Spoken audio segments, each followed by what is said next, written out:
दोस्तों, क्या इस देश में अब त्योहार मनाना भी अपराध हो गया है क्या? क्या किसी को हैप्पी होली कहना आपकी मौत का वारंट बन गया है क्या दोस्तों, राजधानी लखनऊ के दुबगा इलाके में जो हुआ ना, उसे सुनकर आपकी रूह कांप जाएगी।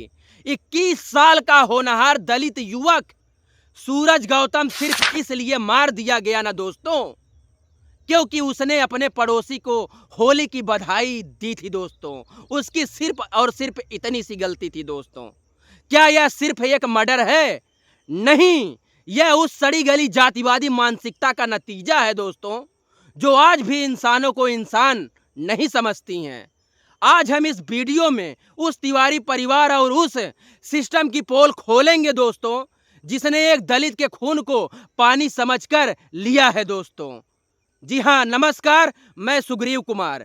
दोस्तों, सूरज गौतम अपने घर के बाहर खड़ा था। उसने त्योहार के दिन पड़ोसी मोहित तिवारी को केवल और केवल विश किया था दोस्तों। उसकी बस सिर्फ इतनी सी ही गलती थी दोस्तों, लेकिन जवाब में उसे क्या मिला? गालियां और फिर मौत। आरोप है कि जीएसटी क्लर्क मोहित तिवारी, उसकी बहन शिवानी और उनकी मां ने मिलकर इस वारदात को अंजाम दिया है दोस्तों। चश्मदीदों का कहना है कि शिवानी अपनी साल में चाकू छिपाकर लाई थी दोस्तों। छत से ऊपर से चाकू लिए थी, खड़ी हुई थी। हमें लोगों को नहीं पता कि वो चाकू लेके नीचे आएगी। वो मैक्सी पहने हुई थी और शॉल दुपट्टा ओढ़े साल में छुपा के लेके आई थी। वो उसके भाई सूरज को उसने भाई मार रहा था, मोहित तिवारी सूरज को मार रहा था नीचे। उसकी बहन ने चाकू के। अच्छा जी, अचानक से वो आई, चाकू उसने लेके दिया उसके पेट में। उसने दबा, दोनों भाई बहन मिलकर रहा है। कहाँ मारा था आपके भाई को चाकू? यहीं पर यहाँ पे ब्लड भी पड़ा हुआ है, खून शरीर के किस अंग पे? यहाँ पे साइड में। हाँ, पूरा ये फट गया हुआ है। फट गया। ये देखिए, बचाने के चक्कर में ये देखिए। आपको भी मतलब चोटें आई हैं? हाँ, उसका मैंने हाथ पकड़ा तो उसका नुकीला चाकू था, ये देखिए लगा हुआ है। 4 बार चाकू इसके, फिर बार चाकू इसको। और उसने सूरज के पेट में एक नहीं, 2 नहीं, बल्कि 4 से 5 बार वार किए हैं दोस्तों। इस बहन अपने भाई की लड़ाई में इतनी हैवान कैसे हो सकती है, मैं पूछना चाहता हूं दोस्तों, कि किसी का घर उजाड़ दिया जाए, किसी का घर उजाड़ लिया जाए दोस्तों। अब सुनिए असली खेल दोस्तों। जब पुलिस आई तो परिवार का आरोप है कि खाकी वर्दी वालों ने कातिलों को बचाने में मदद की है। सूरज के परिजनों का कहना है दोस्तों कि लेडी कांस्टेबल की मौजूदगी में हत्यारी शिवानी ने अपने खून से सने कपड़े बदले हैं और जींस टी शर्ट पहनकर बाहर आई है। एक लेडीज कांस्टेबल थे, 10 से 12 पुलिस आई। 1 से 1.5 घंटा लेडीज कांस्टेबल अंदर थी। वो लेडीज जो उसकी बहन शिवानी है, मैक्सी पहन के उसने कपड़े चेंज खून किया। जब वो बाहर 1.5 खून लगे थे कपड़े पे। जब वो 1.5 घंटे के बाद बाहर निकली तो वो जींस पहनी थी, टॉप पहनी, स्वेटर पहनी थी, शॉल पहनी। और जब उसने मर्डर किया तो मैक्सी और दुपट्टा ओढ़ी हुई थी। वो पुलिस वालों ने चेंज करा दिया, फिर उसको लेके गए। जिस हालत में उसने खून किया उस हालत में उसको नहीं लेके गए।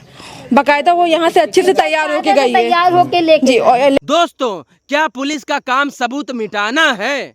सूरज के घर पर मातम है दोस्तों, लेकिन कातिलों को घर पर पुलिस का पहरा है ताकि उनकी बिल्डिंग सुरक्षित रहे दोस्तों। क्यों? मर्डर यहाँ हुआ, लड़का दलित समाज का मारा गया और वहाँ पे बचाया जा रहा। उनके घर पे क्यों पुलिस का पहरा लगा है, ये बताइए। उनके घर पे पुलिस का पहरा क्यों लगा है? मैंने पहरा जो लगाया गया प्रशासन का, उनके द्वार पे लगाया गया। भाई, मर्डर मेरे घर पे हो, मेरा बेटा मारा गया, भाई उनके घर पे पहरा क्यों लगाया गया? भाई, पुलिस जो है उनके घर पे क्यों पहरा लगाई हुई है, जरा हमको भी बताए। भाई, लड़का मेरा गया, हमारे घर पे कोई पूछ ही नहीं रहा कि कौन मरा कौन जिया। भाई, हमारा दूसरा बेटा तो है, उनका घर बचाया जा रहा है, उनकी बिल्डिंग बचाई जा रही, क्योंकि वो पंडित है। इतने बड़े पंडित है, इतने बड़े पंडित नहीं है। संविधान बराबर सबका हक देता है। क्या इसीलिए कि वो पंडित हैं? क्या इस देश का संविधान सबके लिए बराबर नहीं है क्या? मेरा यह सवाल है प्रशासन से और लॉ एंड ऑर्डर से। ये कोई इकलौती घटना नहीं है दोस्तों, ये एक डरावना पैटर्न बन चुका है। याद कीजिए 2025 में रायबरेली के हरिओम वाल्मीकि को, जिसे चोरी के शक में पीट पीट कर मार दिया गया था। याद कीजिए औरैया के 15 साल के निखिल दोहरे को, जिसे उसके एक स्वर्ण टीचर ने मार डाला था। जब जब कोई दलित अपना सिर उठाकर चलता है या बराबरी की बात करता है, ये जातिवादी कीड़े उसे कुचलने की कोशिश करते हैं। ये लोग देश के लिए कभी नहीं लड़े, ये सिर्फ अपनी ऊंची जाति के अहंकार के लिए लड़ते चले आ रहे हैं और लड़ रहे हैं और देश को खोखला कर रहे हैं। दोस्तों, आज दुबगा की गलियों में भीम आर्मी जिंदाबाद के नारे लग रहे हैं। लोग पूछ रहे हैं कि क्या एक गरीब की जान की कोई कीमत नहीं होती है क्या?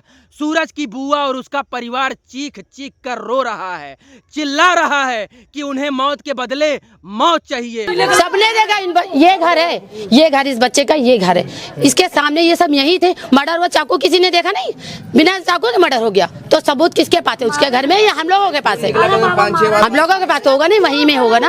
तो आपको कपड़े चेंज करवा दिए, सबूत करवा, तो आपको चाकू नहीं मिला होगा। कहाँ हमसे सबूत मांगेंगे आप? किस बात पे? हम कहाँ से सबूत तुम्हें देंगे? सबूत आदमी मर गया, उससे बड़ा सबूत क्या सबूत होगा? और सबूत आंखें देती हैं। हम लोगों का बस इतना ही है, हमें इंसाफ चाहिए। तो तुम लोग प्रशासन ने पीड़ित परिवार को थाने से मारकर उल्टा भगा दिया है। पूरा थाना बिक गया है। मैं उसका मामा हूँ।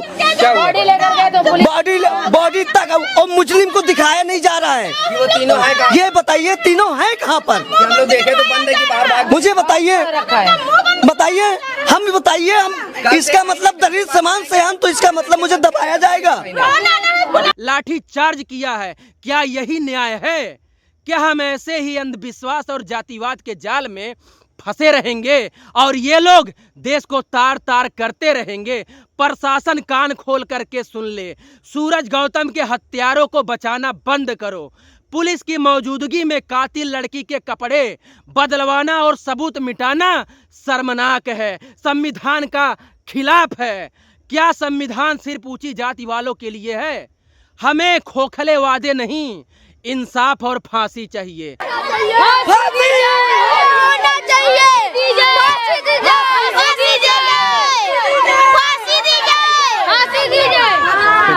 अगर दलित समाज को दबाया गया तो बहुजन समाज और भीम आर्मी तुम्हारी ईंट से ईंट बजाने का काम करेगी।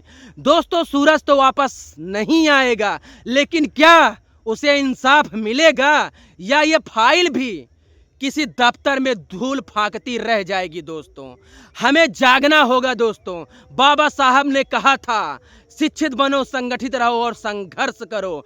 जब तक हम इन जातिवादियों के खिलाफ खड़े नहीं होंगे, तब तक हमारे भाइयों का इसी तरह से खून बहाया जाएगा। दोस्तों, अगर आप इस अन्याय के खिलाफ हैं तो कमेंट में इंसाफ लिखें और इस वीडियो को इतना शेयर करें कि लखनऊ से लेकर दिल्ली तक सत्ता की बुनियाद हिल जाए। जय भीम, जय भारत, जय संविधान।